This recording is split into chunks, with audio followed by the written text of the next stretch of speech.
Porque ninguém nunca viu Deus. Sabe, gente, as pessoas dizem, mas nunca ninguém viu Deus. Esse carinha aqui, Yuri Gagarin, estava pesquisando aqui. O Yuri Gagarin, quando foi apenas alguns poucos quilômetros acima da Terra, em uma viagem espacial e voltou, ele disse uma frase muito interessante. Eu fui ao céu e não vi Deus lá. Essa frase, gente, na época, influenciou muita gente. Mas aí eu pergunto, quem te disse que Deus está nesse céu? Quem te disse que Deus está nesse espaço qual nós vivemos, nesse universo? Deus é infinito. O universo não é infinito, o universo é finito. Como assim? Como a gente sabe que o universo é finito? Radiação de fundo é um corpo negro. Sim, pela ciência, ao estudarmos e olharmos se há um corpo negro e se tem uma radiação de fundo ali, meu amigo, é porque ele tem uma parede, tem um limite até onde a coisa vai. Deus está em uma esfera tão elevada, tão transcendente, que está totalmente fora desse universo, acima, separado. Aí eu quero ler para você aqui 1 Reis, capítulo 8, versículo 27. Mas na verdade, habitaria Deus na terra? Eis que os céus e até os céus dos céus não se podem conter, quanto menos esta casa que eu tenho edificado. Olha só, Salmos 139, versículo 6, nos ilustra isso. Tal conhecimento é maravilhoso demais e está além do meu alcance, é tão elevado que eu não posso atingir. Como é que você pode pensar que Deus pode ser visto nesse universo? As pessoas também dizem, mas quando Deus apareceu? Beni, você já parou para pensar quando Deus apareceu? A pergunta está errada, meu amigo, porque Deus criou o tempo. A pergunta é, quando o tempo foi criado? Perguntar quando aqui não faz sentido, porque o tempo não tinha sido criado ainda ali. Sim, querido, isso é muito sobrenatural. Deus não precisa do tempo ou não depende do tempo. O Deus das Escrituras, ele disse que não olha para o futuro, ele é. Deus, meu amigo, não olha na frente para o que vai acontecer. Isso não faz sentido. Deus viu que ia acontecer isso. Isso daí não é bíblico, porque Deus é.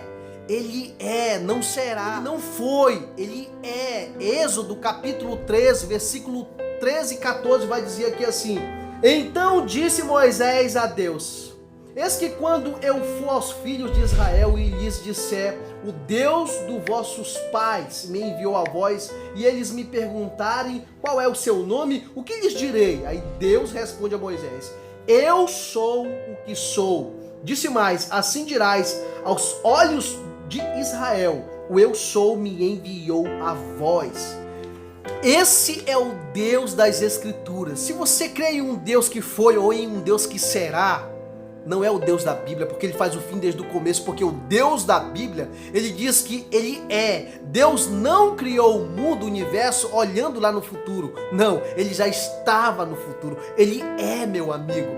Porque ele é no sentido de estar em todo o tempo todo. Será que você pode entender isso em nome de Jesus? Para você entender isso, você precisa conhecer primeiro o que significa kairos e cronos. Kairos é tempo em grego, que significa tempo em relação a Deus. Cronos também é tempo em grego, mas indica tempo, se relaciona tempo ao homem, um tempo finito, limitado, que foi criado, que tem um começo, que tem um fim. Daí originou-se as palavras cronologia, cronológico, do cronos, do tempo que acaba. Deus habita onde o tempo é ilimitado, eterno, na eternidade, sem fim. Não tem como explicar aqui por meio de palavra, é indescritível. Nós, diferente de Deus, habitamos atualmente em um tempo, em uma esfera, onde o tempo é cronos, limitado, que acaba. Então quando alguém pergunta, quando Deus apareceu?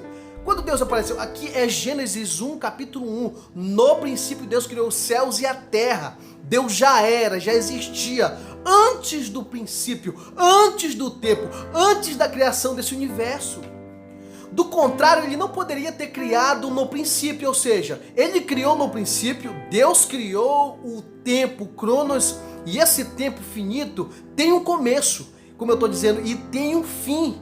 Deus faz o fim desde o começo, diz a Bíblia. E isso vai acabar quando forem criados os novos céus e a nova terra. Nós sonhamos com isso. E Deus, meu amigo, sempre existiu antes e continuará existindo depois, porque foi Ele próprio quem criou o tempo, o cronos. Para você ter uma ideia do tamanho e do poder de Deus e da nossa insignificância perante Ele e da sua criação, tenha em mente isso. Isso aqui eu estudo há muito tempo, desde quando eu aceitei Jesus, desde 2017, eu queria compartilhar com você. Nesse universo criado, existem mais estrelas que são sóis do que todos os grãos de areias, de todas as praias, de todos os desertos do nosso planeta Terra. Existem bilhões de galáxias. Cada galáxia contém bilhões de estrelas. As maiores galáxias já existentes são as elípticas. Elas contêm até 1 trilhão de estrelas. É isso. Assim, uma pergunta intrigante a se fazer. Albeni, de todas essas galáxias gigantes no universo, qual é a maior? Será que a ciência já apontou alguma? Já viu alguma? Qual é a maior galáxia que já vimos? A resposta é essa aqui, conhecida como IC 1101. Esta galáxia está a 1 bilhão de anos-luz na constelação de Serpente. Esta é a maior galáxia do universo conhecida. Ela é enorme, tem um diâmetro de 6 milhões de anos-luz e uma massa de mais de 100 milhões de estrelas, sendo grande parte dessa matéria na forma da misteriosa matéria escura. Você já ouviu falar? Olha só, a IC 1101 tem mais de 59 vezes o tamanho da nossa Via Láctea e 2.000 vezes mais massa. Se ela fosse colocada no lugar da nossa galáxia Via Láctea, ela engoliria, para você ter uma ideia, a grande nuvem de Magalhães, a pequena nuvem de Magalhães, a galáxia de Andrômeda e a galáxia do Triângulo. IC 1101 e outras elípticas como essa contém no seu centro um buraco negro super maciço. A massa do buraco negro central de uma galáxia está ligada ao tamanho da galáxia, tornando o buraco negro no centro do IC 1101 o maior buraco negro conhecido. Assim como a nossa, esta galáxia está morrendo lentamente. No centro de nossa galáxia existe um buraco negro que tem uma massa de 4 milhões de vezes maior que o nosso Sol. Buracos negros são objetos cuja gravidade é tão grande, tão forte que nada, nem a luz, para você ter uma ideia, consegue escapar. Mas Albeni, então se Deus existe, por que eu nunca o vi? Porque Ele nunca apareceu a nós? Deixa eu te perguntar, você quer ver Deus? Então fica olhando para o sol ao meio-dia. Você consegue ficar olhando para o sol sem lentes especiais nesse período e sem nada para proteger os seus olhos? Presta atenção nesse cálculo. O Sol fica a 150 milhões de quilômetros da Terra. Ele é 1.300.000 vezes maior que o nosso planeta Terra. O Sol tem 4.443.200 quilômetros de circunferência. A sua superfície tem uma área de 6.009 vezes 10 elevado a 12 quilômetros ao quadrado. Ainda assim, ele é pequeno. Já imaginou? Ainda assim, ele é pequeno se comparado com outras estrelas já descobertas. Por exemplo, a Eta Carinae tem mais de 5 milhões de vezes maior do que o nosso Sol. A Betelgeuse, a Alpha Orion, que é a Betelgeuse, é 300 vezes maior que a Eta Carinae. A VY Canis Majoris, a maior estrela já descoberta, já conhecida pelos cientistas, é 1 bilhão de vezes maior que o nosso Sol. E você tem a prepotência de perguntar o porquê de Deus nunca ter aparecido a você, sendo que você nem consegue suportar ficar olhando a luz infame do Sol, que é uma estrela minúscula comparada a outras.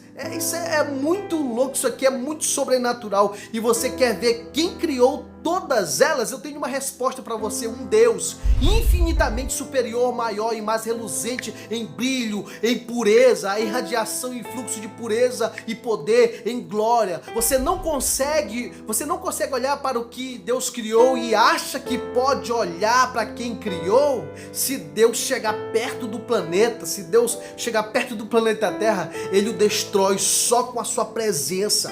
Tamanha é a radiação que emana dele.